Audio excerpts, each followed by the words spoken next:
Today we're going to go over how to check your blood sugar levels at home, so let's get right into it. For this to work, you'll need a few things, which include a glucose monitor, test strips, a lancing device, and lancets. When you have all these items, you want to go ahead and unbox them so that you can be prepared to take your reading. Make sure to have the right brand of test strips that are compatible with your glucose monitor. And now that you have everything together, you want to wash your hands and take your lancet to load it into the lancing device. Remember to take the cap off the lancet so that it's ready to prick your finger for later. Lancing devices can also look different according to brand, but their general concept should be the same. The next thing you want to do is power on the glucose monitor.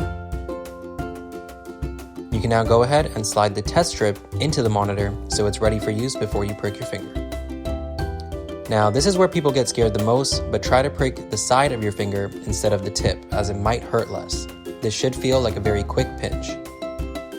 You should start seeing some blood at this point, and when you see enough, place a drop of the blood onto the test strip while making sure the monitor is still powered on. The last thing to do is wait a few seconds until you get your result, and that's about it.